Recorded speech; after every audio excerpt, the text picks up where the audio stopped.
Last question for you, and away the rush to go. Beterbiev, Bivol, you watched the fight. Who do you think won the fight? Yeah, I watched this fight. I think Bivol win this fight. No. No. Not 50-50. One, Beterbiev is 38 years old. Beterbiev has been down.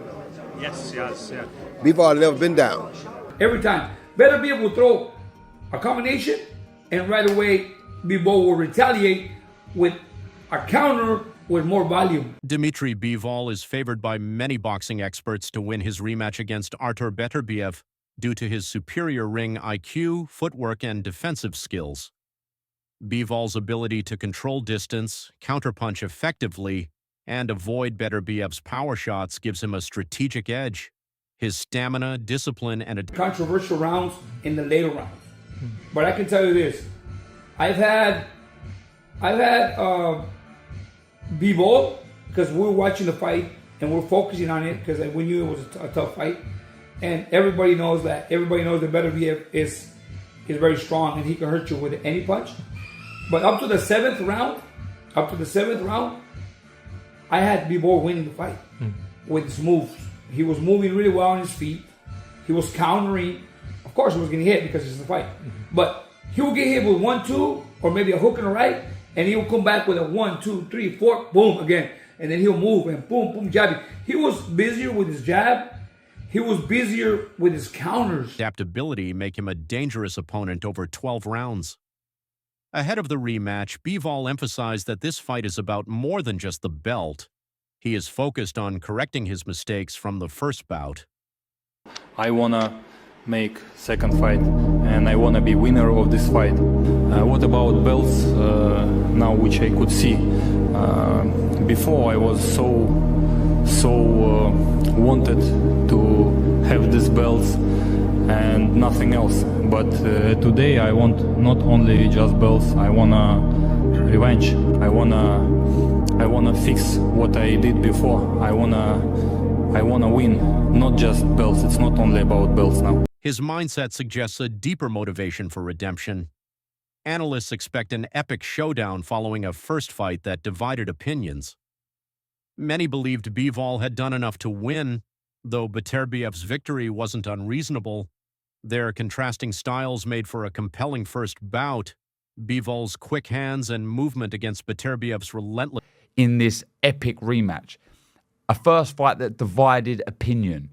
Most, including myself, believed Bivol won it. But you couldn't really argue with Beterbiev getting the decision. Was it too wide on the scores? Yes, it was. Anyway, that's all history. They fight again Feb 22nd in what is no doubt going to be another epic fight. The first fight, again, just to quickly tread back on that, was one of my favourite fights of last year.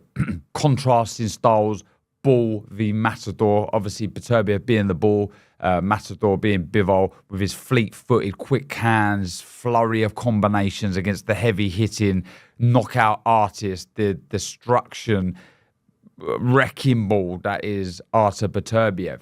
I thought that the movement from Bivol was so good early on, and it frustrated, it annoyed Beterbiev throughout lots of that contest, certainly early on. But 10, 11, 12 were big rounds for Beterbiev. How do I see this rematch playing out?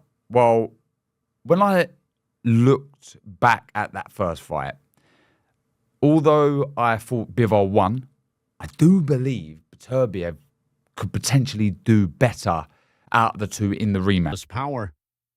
Bivol controlled the early rounds, frustrating his opponent, but Beterbiev took over in the later stages. In the rematch, Beterbiev could improve by applying pressure earlier, but he must be precise rather than reckless. Meanwhile, Bivol's effective jab, sharp counter... And we could be so lucky that we see a trilogy. And I mentioned pot of gold. Where does the winner go? Well, the winner will reign supreme in the light heavyweight division. This is about legacy, though. This is about really cementing yourself as arguably the best light heavyweight that's ever graced the sport of boxing. And then there's opportunities for the winner, obviously. David Benavidez looks so good in defeating Morrell. I mean, this man is a beast. He does not stop throwing punches. A little unorthodox, I think, at times when he lets his shots go. But he's got a great chin, though he was dropped against Morel, more off balance. He's got a great chin.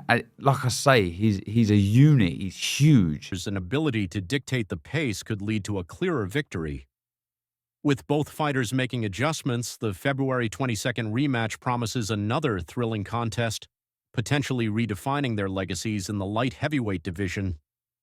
Dmitry Bivol's hook-straight right combination has been a nightmare for opponents, and analysts believe he will bring more power in the rematch, focusing on body shots to wear down Artur Beterbiev. In their first fight, many observers felt Bivol had won at least 7 rounds, demonstrating his ability to control Beterbiev. Bivol has a lot of skills, man. He's a very talented boxer. Beterbiev has the power. I felt like Bivol won at least 7 rounds. You know, he controlled most of the fight. And what you saying as he was punishing him, whatever, I felt like he was fighting like he knew he was losing. He was the guy that was trying to get back in the fight. Okay. And most times I don't agree. Well, I'm gonna say most times, but sometimes I don't agree with the commentating. But I felt like he was definitely down and needed a knockout to win. But you know, he definitely hurt Bivol. You can see some of those shots, even though they weren't clean shots, they were affecting him. And you gotta give him credit for the power that he has, and also the resilience to just keep fighting to the end of the fight. But it wasn't many clean shots. He was catching them with, like, you know, short uppercuts and, you know, the jabs and everything, but those punches were hurting him. So I wanted Beterbiev to win, but I felt like Bivol, you know, because there's a scoring system, he was the winner of the fight. But if boxing was like, you know, whoever's getting their ass beat at the end, like a real fight. Yeah. But that ain't how it worked. Yeah. Renowned's performance showcased his technical prowess and strategic mindset, leading many to believe he has the tools to win convincingly this time. Renowned coach Joel Diaz has analyzed the rematch and favors Bivol. He highlights Bivol's quick movement and busy jab, emphasizing that his combination... He was busier with his counters. He would block and counter every time. Beterbiev would throw a combination, and right away Bivol will retaliate with a counter with more volume. So in the later rounds, obviously Bivol, you know, had a really strong fighter coming forward at him. He sort of slowed down. He got tired. Maybe three rounds, maybe 4 rounds.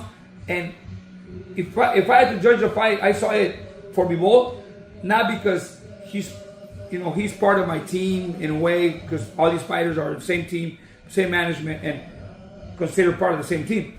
But I saw the fight. I gave Bivol at least 7 rounds. 8, 7, 8 rounds I gave to Bivol, honestly. So worst case, I saw him win. Worst case, 7 rounds. But I gave him 7 rounds. do you feel like there has to be more scrutiny on the type of judges? Because Definitely. It doesn't matter what people see, it's what those 3 people see. And sometimes you can have judges that favor the pressure, and then there's others that favor the boxers. Do you feel... Not only that, there's judges that focus more on the later rounds, you know? They really don't do much, but they don't focus much on the early rounds, only on the later. Punching could present significant challenges for Beterbiev. Diaz believes Bivol's speed and high activity level may be key factors in securing victory. Boxing promoter and former champion Oscar De La Hoya also favors Bivol. He points to Bivol's unique style and exceptional footwork as crucial elements that could neutralize Beterbiev's power. De La Hoya's assessment reinforces the importance of Bivol's technical skills, movement, and ability to dictate the pace. With experts backing Bivol's approach, the rematch promises to be a tactical battle where his speed, precision, and adaptability could make the difference on February 22nd.